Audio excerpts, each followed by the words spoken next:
I sat at that dinner table smiling, nodding, playing the perfect wife. No one knew that every word my husband was saying was cutting deeper than any insult he'd ever spoken to my face. Because he thought I couldn't understand him. He thought I didn't speak the language. So he talked freely? About money I didn't know existed, about decisions I was never included in. And about another woman he thought I'd never find out about. I didn't interrupt. I didn't react. I didn't expose myself. I listened. And by the time dessert arrived, my marriage was already over. My husband once brought me along to a high-stakes business dinner with an overseas client. I smiled politely, nodded at the right moments, and played my role perfectly. What he didn't realize was that I understood every word being said at that table. And the moment I heard how he described me, my marriage quietly ended, right there, between courses, but I'm getting ahead of myself. Let me start at the beginning. My name is Emily. For 11 years, I believed I had a solid marriage. Not passionate. Not terrible. Just stable enough. My husband, Michael, worked as a regional director at a multinational consulting firm based in Seattle. I worked in communications at a mid-sized agency downtown. It wasn't glamorous, but I liked what I did. We owned a comfortable condo, took one vacation a year, hosted dinner parties occasionally.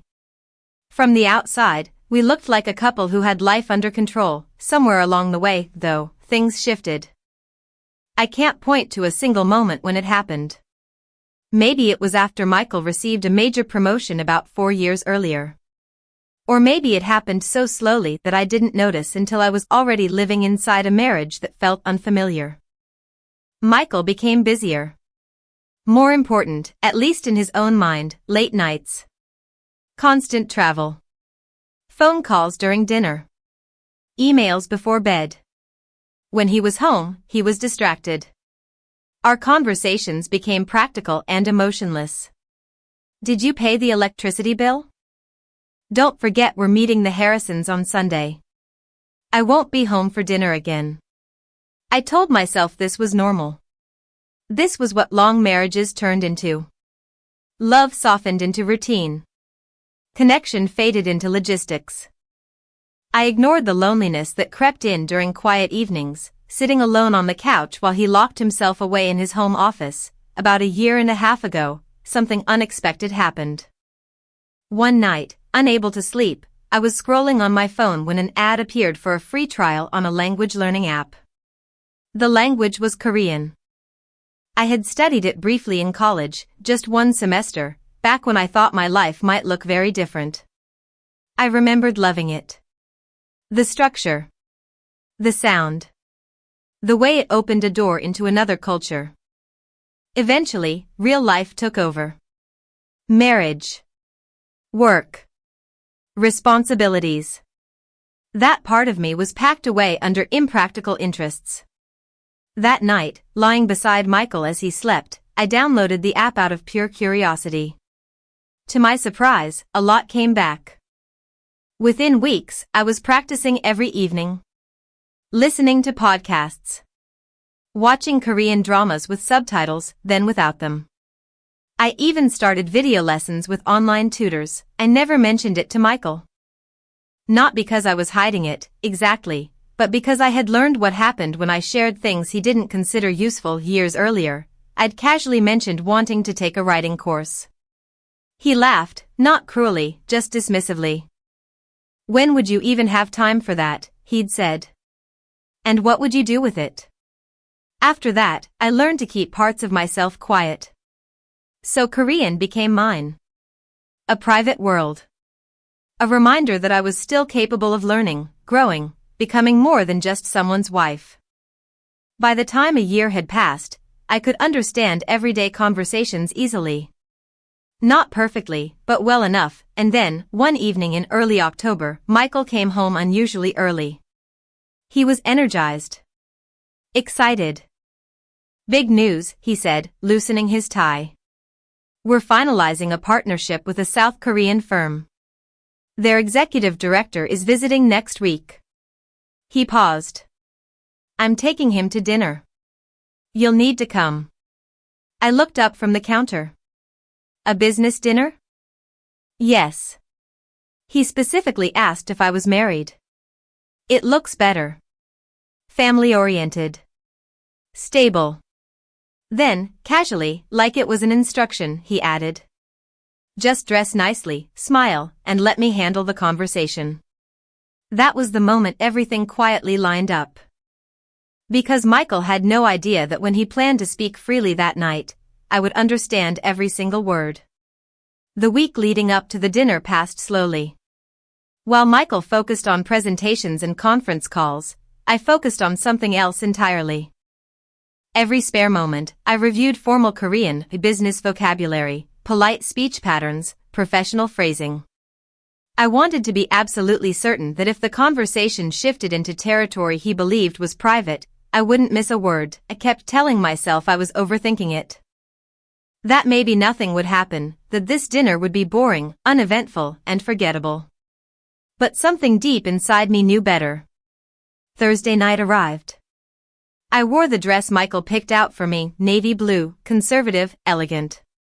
Modest heels. Simple jewelry. When I looked in the mirror, I saw exactly what he wanted me to be, presentable, unobtrusive, harmless. The restaurant was in downtown Seattle, sleek and expensive, the kind of place where reservations were secured weeks in advance. Michael had used his corporate account to get us a private table. We arrived early. He checked his reflection in his phone, straightened his jacket, then looked at me. Just remember, he said quietly as we walked inside, don't try to follow the business conversation. If he talks to you in English, keep it brief. We don't want distractions. I nodded, swallowing the tight feeling in my chest. The executive, Mr. Park, was already seated when we arrived. He stood, smiling politely, dressed impeccably in a charcoal suit. Michael greeted him warmly, bowing slightly. They exchanged pleasantries in Korean. I smiled softly, pretending not to understand, and took my seat. At first, the conversation stayed in English, safe, surface-level topics. The restaurant. The weather. Travel schedules. Mr. Park's English was actually very good, far better than Michael had implied. Then, naturally, the conversation shifted. They switched to Korean. Michael's fluency surprised me. He spoke confidently, smoothly, clearly proud of himself. They discussed market expansion, regional projections, timelines. I listened quietly, hands folded in my lap. Then Mr. Park glanced in my direction and asked a question, politely, respectfully. He asked what I did for work. Before I could even react, Michael answered for me. In Korean, he said. Oh, Emily works in communications, but nothing major. It's more like something to keep her busy. She mostly handles the home. I kept my expression calm. Inside, something twisted sharply. To him, my career, my decade of work, my projects, my clients, was just something to keep me busy. Mr. Park nodded politely and didn't ask anything further. The dinner continued. Course after course arrived, beautifully plated. I ate slowly, said very little, and listened. And that's when I realized something unsettling. Michael was different when he spoke Korean. More confident. More arrogant. He exaggerated his role in projects, took subtle credit for team efforts that weren't his alone. He wasn't lying outright, but he was inflating himself. Then the conversation shifted again. Mr. Park mentioned work-life balance. The importance of family support in demanding careers. Michael laughed. And that laugh made my stomach drop. In Korean, casually, comfortably, he said. Honestly, my wife doesn't really understand the business world. She's happy with a simple life. I handle all the important decisions, finances, planning, strategy. She's mostly there for appearances. Keeps things running smoothly at home. It works well for me. I gripped my water glass so tightly my fingers ached. I stayed still. I kept smiling. This was how he spoke about me when he thought I couldn't understand. Not as a partner. Not as an equal. But as something convenient. Decorative. Mr. Park shifted slightly in his seat. I noticed it immediately.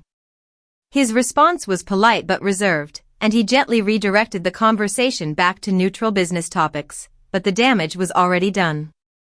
Because Michael wasn't finished talking. And what he said next would change everything. The conversation should have ended there, any reasonable person would have stopped. But Michael didn't. Mr. Park asked, carefully, about the pressures that came with Michael's role, how he managed stress, how he prepared for long-term changes. Michael leaned back slightly, relaxed now. In Korean, he said, almost jokingly, you learn to plan ahead. Especially financially. My wife doesn't really need to be involved in those things. It's easier that way. My breathing slowed. I listened. I've been restructuring some assets, he continued. Moving money around. Setting things up so I have flexibility if my career requires big changes. Mr. Park hummed non-committally. Michael went on. There are accounts she doesn't know about. Nothing illegal, just smart planning. If I need to relocate, or make decisions quickly, I don't want to be tied down by joint approvals. The room felt suddenly too small. He was talking about money. Our money. Hidden accounts. Quiet transfers. Decisions made without me. I kept my face neutral. My hands didn't shake. Years of practice had taught me how to disappear when necessary. Then Mr. Park asked another question, his tone cautious. Something about support systems. About whether Michael had helped managing the emotional side of his career. Michael laughed again. This time, there was nothing warm in it. I do, he said. There's someone at work. Her name's Hannah. She's in finance. My ears rang. We've been seeing each other for about 6 months, he continued, as casually as if he were discussing a lunch meeting. My wife has no idea. Honestly, it's been good for me. Good for him. Hannah understands my world, he said. My ambitions. We talk strategy, plans. It's refreshing after coming home to someone who can't really engage beyond everyday household stuff. I sat perfectly still. My face felt frozen in place, like a mask glued on too tightly. An affair. Hidden money. A life being quietly reorganized, without me, across the table. Mr. Park shifted uncomfortably. His responses became shorter. More formal. He redirected the conversation again, this time firmly, back to business projections.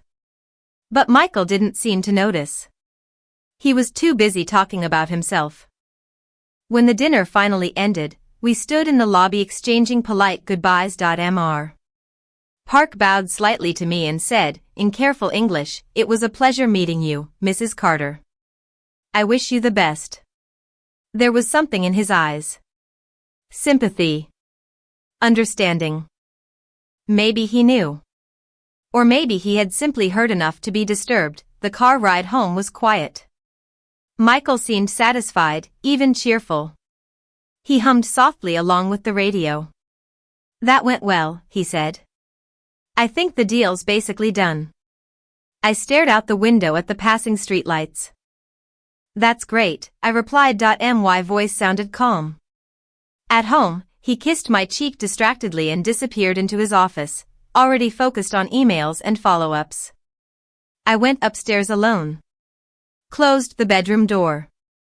And for the first time that night, I let my face fall. I sat on the edge of the bed in silence, replaying every word. Every sentence he thought I wouldn't understand. Then I reached for my phone. And I made a call that would quietly begin the end of my marriage. I didn't cry that night.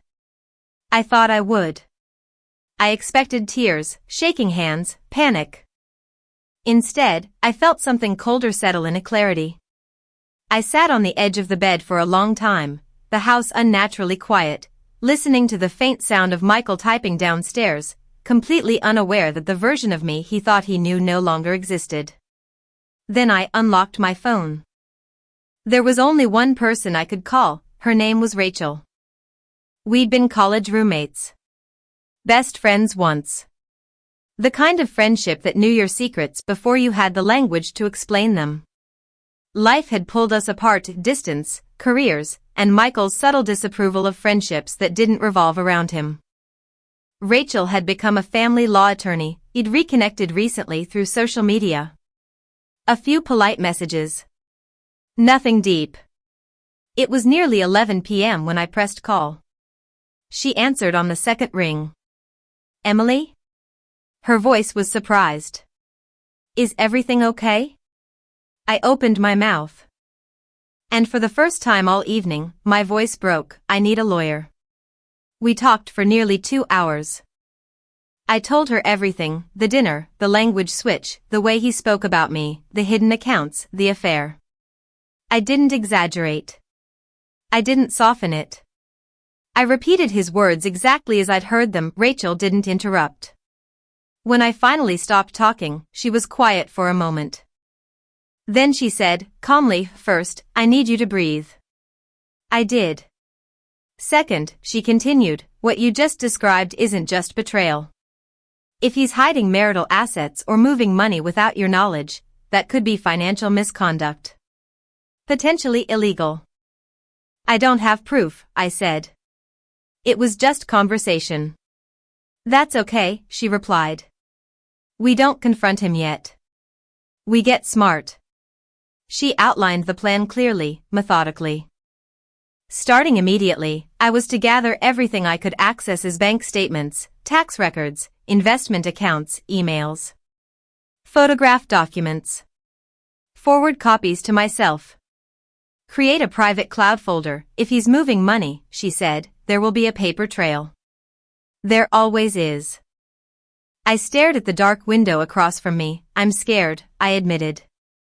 I know, Rachel said gently. But listen to me, you just learned an entire language in secret. You listened calmly while your husband dismantled your marriage at a dinner table. You are more capable than you think. After we hung up, I sat there in the quiet again. Fear was still there. Grief too. But underneath it, something stronger had begun to take shape. Resolve. I wasn't going to confront him in anger. I wasn't going to beg. And I wasn't going to let him rewrite the story where I walked away with nothing. I lay down beside him that night, staring at the ceiling while he slept, and in the morning, I would start preparing for my exit. The next morning, I called in sick. Michael barely reacted. He muttered something half asleep about a meeting and rushed out the door, already mentally gone. The moment his car disappeared down the street, I moved. Michael liked order. Files neatly labeled. Drawers organized. He believed control came from structure, and that belief made him careless. I started in his home office. At first, it felt wrong. Like crossing an invisible line. But then I reminded myself, he had crossed far worse ones. Bank statements came first. 3 years' worth, filed chronologically. I photographed every page, uploading them to the secure folder Rachel had set up for me. Then tax returns. Investment summaries, that's when I saw it. 2 accounts I didn't recognize. Different institution. Different format. Regular transfers, small enough not to raise immediate suspicion, but consistent. Over the past 8 months, nearly $60,000 had been quietly moved out of our joint savings. I felt nauseous, but I didn't stop. I kept going. In a separate folder, I found printed emails. Financial correspondence. References to properties I didn't know we owned, or rather, properties he owned. Everything was in his name only. Then I found the personal emails. Careless. Printed. Probably for reference, never thinking I'd look at messages between Michael and Hannah. They weren't vague. They weren't innocent. They talked about trips. About after everything is settled. About a future that didn't include me. One line burned itself into my memory. Once I handle the Emily situation, we won't have to hide anymore. The Emily situation. That was me. Not his wife. Not his partner. A problem to be managed. I photographed everything. By the time I finished, my hands were shaking, not from fear, but from adrenaline. From the certainty that I was no longer imagining things. This wasn't paranoia. This was preparation. For the next several weeks, I played my role perfectly. I cooked dinner. I asked about his day. I smiled at the right moments, and every time he left the house, I gathered more statements, emails, transfer confirmations. Rachel and I met twice a week. Quietly. Strategically. She built the case while I lived inside the lie. One afternoon, she leaned back in her chair and looked at me carefully. "You understand what this means, right?" she said. "If we move forward the way I'm suggesting, this won't just be a divorce." I nodded. It could cost him his career. She paused. "Are you okay with that?" I thought of the dinner. The words he used. The way he spoke about me as if I weren't even human.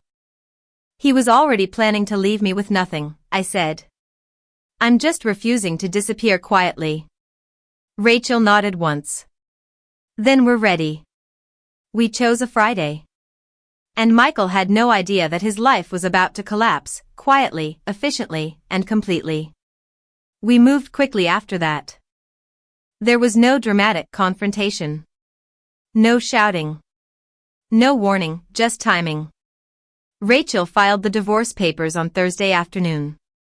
The next morning, Friday, I got dressed like it was a normal workday. Same routine.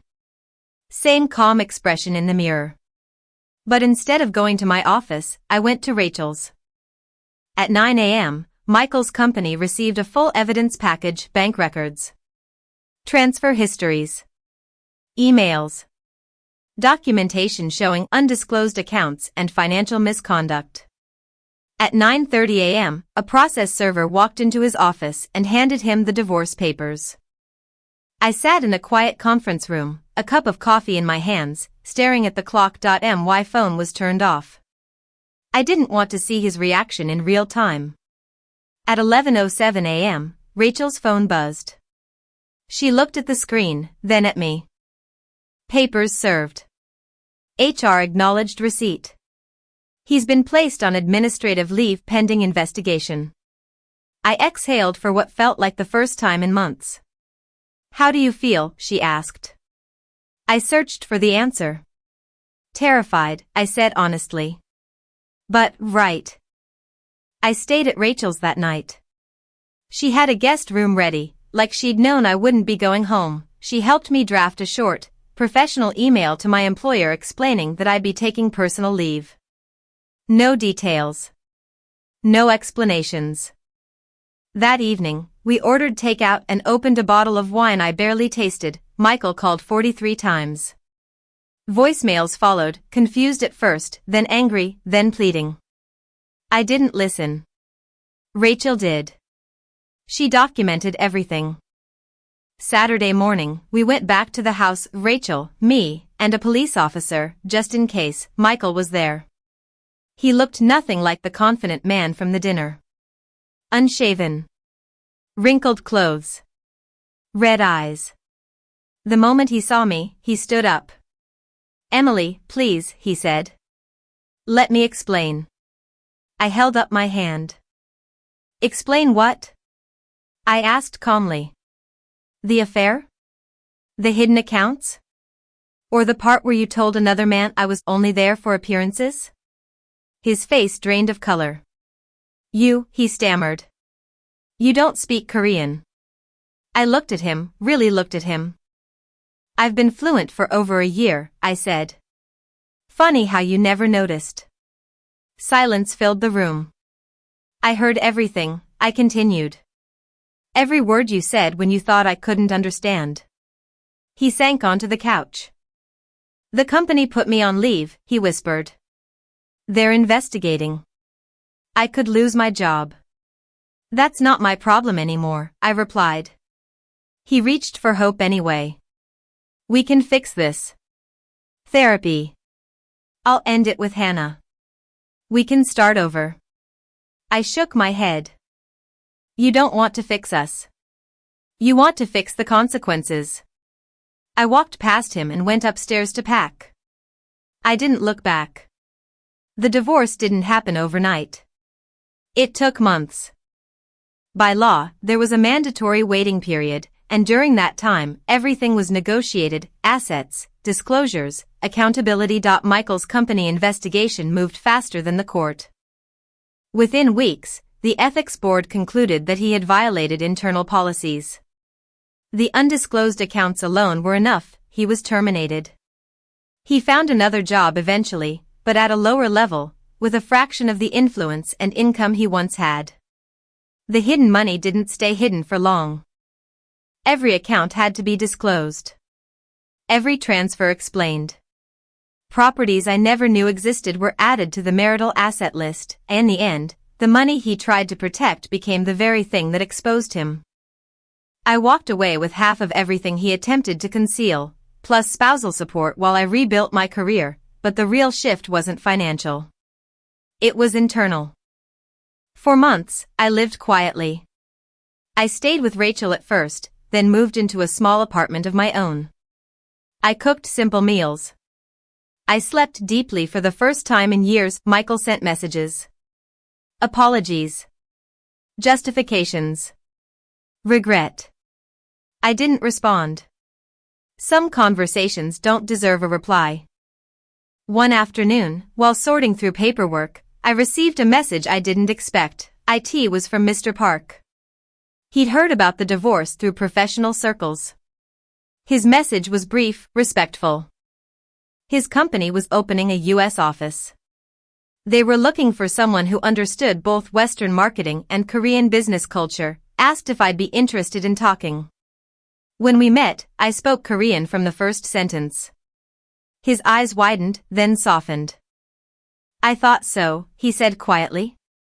At the dinner. I saw it for just a moment. They offered me the position a week later. Senior role. Triple my previous salary. I accepted. The divorce finalized 8 months after it began. By then, my life already looked completely different. Michael emailed me once, years later. He apologized. Said he hoped I was happy. I didn't answer. Some chapters don't need an ending. They just need to be closed. I'm in my early 60s now. All of this happened more than 20 years ago, but I remember that night with perfect clarity, the restaurant lights, the sound of cutlery, the moment I realized I was hearing the truth for the first time. The divorce, painful as it was, gave me my life back. I stayed in that new role for 15 years. Built teams. Launched campaigns across borders. Traveled to Korea more times than I can count. Not as someone's wife, but as myself. I never remarried. Not because I was afraid, but because I no longer needed to be chosen to feel whole. I dated occasionally. Had one serious relationship that lasted several years before we parted kindly, without betrayal or resentment, and most importantly, I never made myself smaller again to fit someone else's comfort. Michael faded into the background of my life, exactly where he belonged. The language that began as a secret escape became the thing that saved me. It reminded me that I was capable of learning, of growing, of changing, even when no one was watching. I still study Korean today, purely for pleasure. I read novels. Watch films. Sometimes I help young professionals prepare for international work. Every so often, I think back to that dinner. The worst night of my marriage. And the best night of my life. Because it was the moment I stopped accepting less than I deserved. So if you're listening to this and you feel invisible. If your interests are dismissed. If your voice is minimized. If you're told, subtly or directly, to stay small. Pay attention to that feeling. Learn the language. Gather the truth. Find your support, and when you're ready, take your life back. It won't be easy. It will hurt. But on the other side of that pain is something worth fighting for. A life where you are not decorative, but essential.